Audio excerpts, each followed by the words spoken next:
Assalamualaikum warahmatullahi wabarakatuh. Perkenalkan, nama saya Pusparini, NPM 19007.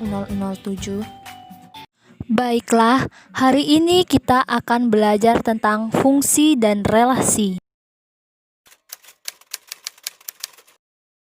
Apakah anak-anak tahu perbedaan antara fungsi dan relasi?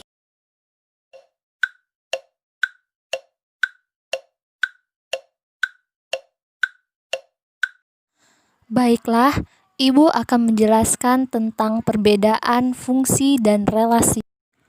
Pada fungsi, setiap anggota himpunan daerah asal dipasangkan dengan aturan khusus. Aturan tersebut mengharuskan setiap anggota himpunan daerah asal mempunyai pasangan dan hanya tepat satu dipasangkan dengan daerah kawannya. Pada relasi, tidak ada aturan khusus untuk memasangkan setiap anggota himpunan daerah asal ke daerah kawan. Aturan hanya terikat atas pernyataan relasi tersebut. Setiap anggota himpunan daerah asal boleh mempunyai pasangan lebih dari satu atau boleh juga tidak memiliki pasangan. Perhatikan gambar di bawah ini. Jadi, kesimpulannya adalah setiap relasi belum tentu fungsi, namun setiap fungsi pasti merupakan relasi. Nah, ingat ya anak-anak, perbedaan antara fungsi dengan relasi. Setiap fungsi pasti merupakan relasi, namun setiap relasi belum tentu fungsi. Baiklah, apakah sudah dapat dipahami anak-anak? Kalau sudah, kita lanjut materinya ya. Dalam pembahasan relasi dan fungsi, himpunan yang terlibat digolongkan ke dalam 3 jenis daerah. Ketiga daerah tersebut adalah daerah asal atau domain, daerah kawan atau kodomain, dan daerah hasil atau rank. Secara umum, himpunan ketiga daerah tersebut dapat dilihat pada gambar di bawah ini. Jika daerah asal fungsi F tidak diketahui, daerah asal F ditentukan semua himpunan bilangan real yang mungkin, sehingga daerah hasilnya adalah bilangan real atau fungsi terdefinisi pada bilangan real. Daerah asal seperti ini sering disebut daerah asal alami.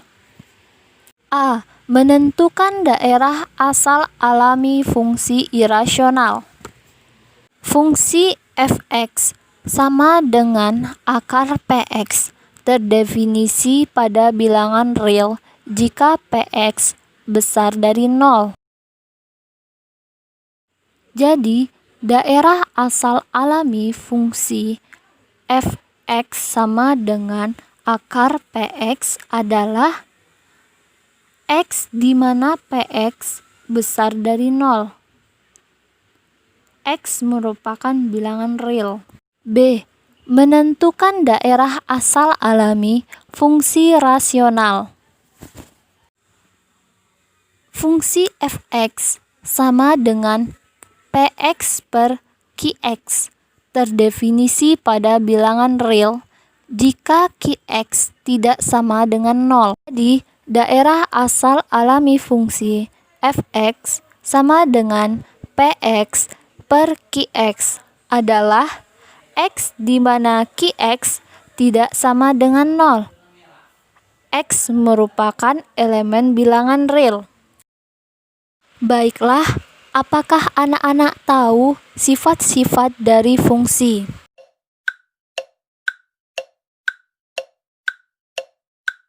Baiklah, Ibu akan menjelaskannya.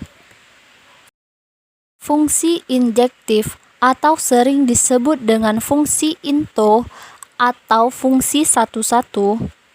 Fungsi dikatakan sebagai fungsi injektif jika dan hanya jika anggota kodomain hanya dipasangkan satu kali dengan anggota domain.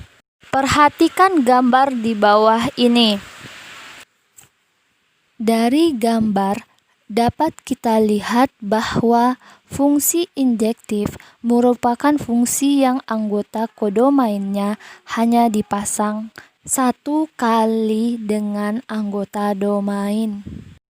Fungsi surjekti atau onto memiliki ciri yaitu anggota kodomainnya boleh memiliki pasangan lebih dari satu, namun tidak boleh ada anggota kodomain yang tidak dipasangkan.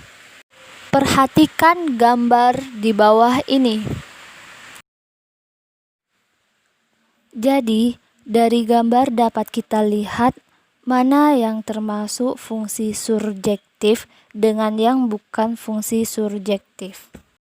Fungsi bijektif merupakan gabungan dari fungsi injektif dan surjektif.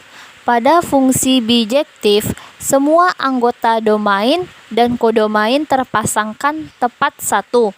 Kebalikan fungsi dari fungsi injektif dan surjektif belum pasti fungsi atau pemetaan. Namun, kebalikan fungsi dari fungsi bijektif juga merupakan fungsi atau pemetaan. Perhatikan gambar di bawah ini. Jadi, gambar ini termasuk gambar fungsi bijektif. Baiklah, sekian pelajaran kita pada hari ini. Ibu akhiri dengan wassalamualaikum warahmatullahi wabarakatuh.